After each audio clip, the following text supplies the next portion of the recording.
మాజీ CM YS Jagan క్షేత్రస్థాయి పర్యటనలు అడ్డుకునేందుకు కూటమి సర్కార్ కుట్రలు స్టార్ట్ చేసింది. జగన్ ఎక్కడకు వెళ్లినా పోటెత్తుతున్న జనాన్ని చూసి ఎల్లో గ్యాంగ్కు వణుకు మొదలైంది. జనాన్ని అడ్డుకోవడం సాధ్యం కాదు గనక జగన్ పర్యటనలకు ఆటంకాలు సృష్టించే కుట్రలకు తెరతీసింది. కేంద్రంలోనూ రాష్ట్రంలోనూ ఉన్న అధికారాన్ని అడ్డుపెట్టుకొని అడ్డగోలు చర్యలకు దిగింది. ఇంతకీ చంద్రబాబు కుట్రలు ఎలా ఉన్నాయో చూద్దాం. కుట్రలు కుతంత్రాలే తమ విధానం అన్నట్లుగా ఏపీలో అధికార కూటమి పెద్దలు ముందుకు వెళుతున్నారు. మాజీ ముఖ్యమంత్రి ప్రతిపక్ష నేత వైఎస్ జగన్ రాష్ట్రంలో ఎక్కడకు వెళ్లినా జనం పెద్ద ఎత్తున పోటెత్తుతున్నారు. జగన్ మీద ఉన్న అభిమానాన్ని చాటుకుంటున్నారు. మోసపూరిత హామీలతో అధికారంలోకి వచ్చి అన్ని హామీలను తుంగలో తొక్కిన ఎల్లో గ్యాంగ్కు జగన్ కోసం వస్తున్న జనాన్ని చూసి వెన్నులో వణుకు మొదలైంది. దీంతో జగన్ను క్షేత్రస్థాయిలో పర్యటనలకు వెళ్లనివ్వకుండా చేసేందుకు చేయరాని దుర్మార్గాలు చేస్తున్నారు. అధికారాన్ని అడ్డుపెట్టుకుని ఏవియేషన్ ఏజెన్సీలను సైతం బెదిరిస్తున్నారని తెలుస్తోంది. టీడీపీ గూండాల దాడిలో చనిపోయిన వైఎస్ఆర్సీపీ కార్యకర్త కురబ లింగమయ్య కుటుంబాన్ని పరామర్శించేందుకు ఈ నెల 8న వైఎస్ జగన్ అనంతపురం జిల్లా రాప్తాడ్ నియోజకవర్గానికి వెళ్లిన సంగతి తెలిసిందే. ఈ సందర్భంగా కుంటిమద్ది వద్ద ఏర్పాటు చేసిన హెలిప్యాడ్ వద్దకు భారీగా జనం వచ్చారు. అయితే అక్కడ కనీస స్థాయిలో కూడా పోలీసు బందోబస్తు ఏర్పాటు చేయలేదు. ఉన్న కొద్ది మంది పోలీసులు చేతులెత్తేయటంతో జనం తండోపతండాలుగా వచ్చి హెలికాప్టర్ను చుట్టుముట్టారు. హెలికాప్టర్ నుంచి జగన్ దిగటానికి కూడా కొంత సమయం పట్టింది. అయినప్పటికీ పోలీసులు చోద్యం చూశారే తప్ప జనాన్ని కట్టడి చేయలేదు. నేరుగా హెలికాప్టర్ డోర్ తెరిచేందుకు కూడా కొందరు ప్రయత్నించారు. అప్పటికి ఇంకా హెలికాప్టర్ రెక్కలు తిరుగుతూనే ఉన్నాయి.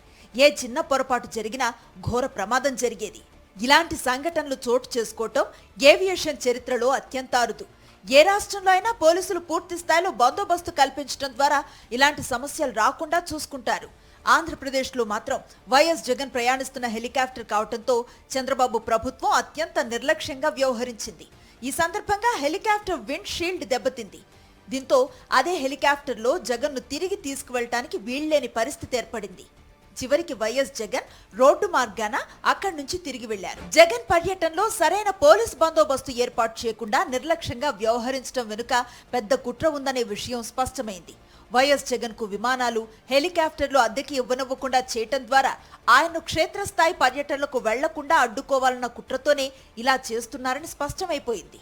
జగన్ భద్రతను గాల్లో దీపంలా మార్చడంతో పాటు ఆయన పర్యటనను అడ్డుకోవాలన్నదే చంద్రబాబు సర్కార్ లక్ష్యంగా కనిపిస్తోంది. రాప్తాడు ఘటనపై ఇప్పటికే directorate general of civil aviation విచారణ కూడా జరిపించింది.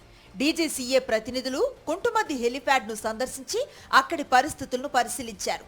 అనంతరం బెంగళూరుకు వెళ్లి జగన్ కు హెలికాప్టర్ ఇచ్చిన చిప్సన్ ఏవియేషన్ సంస్థలను విచారించింది. పోలీసు బందోబస్తు లోపాల వల్లే హెలికాప్టర్ విండ్ షీల్డ్ దెబ్బతిందన్న ప్రాథమిక నిర్ణయానికి కూడా డీజీసీఏ వచ్చింది. అది రాష్ట్ర ప్రభుత్వానికి పెద్ద మాయని మచ్చగా మిగిలిపోతోంది. తన పరువు కాపాడుకునేందుకు కూటమి ప్రభుత్వం పోలీసుల ద్వారా సరికొత్త రాజకీయ ఆటకు తెరతీసింది. జగన్ కావాలనే హెలికాప్టర్లో కాకుండా రోడ్డు మార్గంలో వెళ్లి రాజకీయాలు చేస్తున్నారంటూ హోంమంత్రి అనిత ఆరోపణలు చేశారు. ఆ వెంటనే అనంతపురం జిల్లా పోలీసులు రంగంలోకి దిగి విచారణ పేరిట డ్రామా ప్రారంభించారు. ఇప్పటికే పలుసార్లు బెంగళూరుకు వెళ్లి హెలికాప్టర్ను పరిశీలించడంతో పాటు చిప్సన్ ఏవియేషన్ సంస్థ ప్రతినిధులతోనూ మాట్లాడారు. సంఘటన వివరాలను తాము డీజీసీఏకు అందించామని, మీరు కోరితే మీకు కూడా లిఖితపూర్వక సమాధానం ఇస్తామని వారు పోలీసులకు చెప్పారు.